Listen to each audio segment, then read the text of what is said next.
Hi అండి. ఇక్కడైతే పట్టు చీరలు, ఫ్యాన్సీ చీరలు, చీరలు, వర్క్ బ్లౌజులు అయితే బయట అయితే డ్రై వాష్‌కి ఇస్తాం కదండీ! అదైతే మనకి 200, 300, 500 ఇంకా ఎక్కువే తీసుకుంటున్నారు కదండీ! అదేం అవసరం లేదండి. ఇక్కడ 10, 20 రూపాయలతో అయితే కుంకుడుకాయలు అయితే తెచ్చుకొని, ఈ విధంగా మెత్తగా అయితే కొట్టుకొని, నానబెట్టి ఈ విధంగా పులుసు అయితే తీసుకోవాలండి. దాన్నైతే వడకేయాలన్నమాట. అందులో పిప్పు ఉంటుంది కదా! ఆ పిప్పు అది ఏమీ లేకుండా ఇలా వడపోసుకోవాలన్నమాట.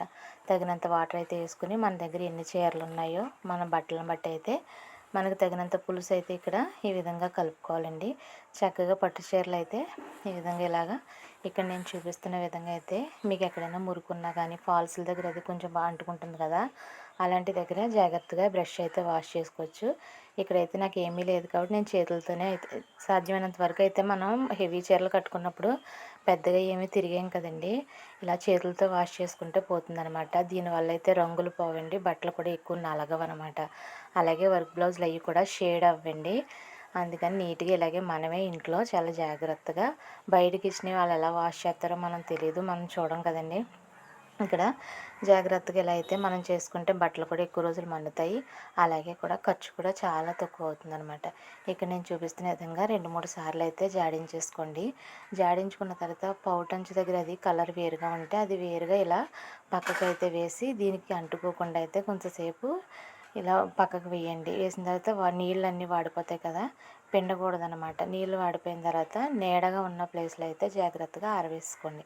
1 గంట 2 గంటలు అయితే కొంచెం వాతావరణం బాగుంటే 1 గంట అరగంటలో అయితే ఆరిపోతుంది కదండి. దాన్ని తీసుకుని ఐరన్ చేయించుకొని లోపల పెట్టేసుకోవచ్చు అనమాట. చాలా తక్కువ ఖర్చుతో ఈజీగా మనమే ఇంట్లో అయితే వాష్ చేసుకోవచ్చండి. చీరలు అయితే మాత్రం ఏ మాత్రం పాడవు అనమాట. చూసారు కదా, ఇక్కడ వర్క్ బ్లౌజులు కూడా సేమ్ అదే ప్రాసెస్ అండి. మనం పిండకూడదనమాట. ఇది హెవీ వర్క్ వల్ల మనం ఇలా రఫ్ కూడా చేయకూడదండి.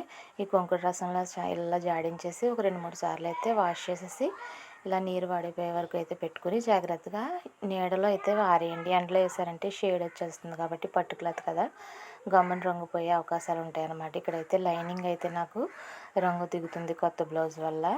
అందుకనేసి వేరుగా కొంచెం ప్లేస్ కేటాయించుకుని దూరంగా ఒకదాన్ని ఒకటి అంటుకోకుండా అయితే వేసుకోవాలి. అస్సలు పిండకూడదండి. అలాగని వర్క్ బ్లౌజులు రఫ్ చేయకూడదు, బ్లౌజ్ చిరిగిపోయే అవకాశం ఉంటుంది కాబట్టి ఇలా నీట్గా ఇంట్లోనే ఈజీగా తక్కువ ఖర్చుతో అయితే వాష్ చేసేసుకోవచ్చు. ఈ వీడియో కనుక మీకు నచ్చినట్లయితే ప్లీజ్ లైక్ చేయండి, ఎవరికైనా అవసరమైతే షేర్ చేయండి, సబ్స్క్రైబ్ చేసుకోండి. ఈజీగా కొంగుడు పులుసు అండి. ఒక 10 రూపీస్, 20 రూపీస్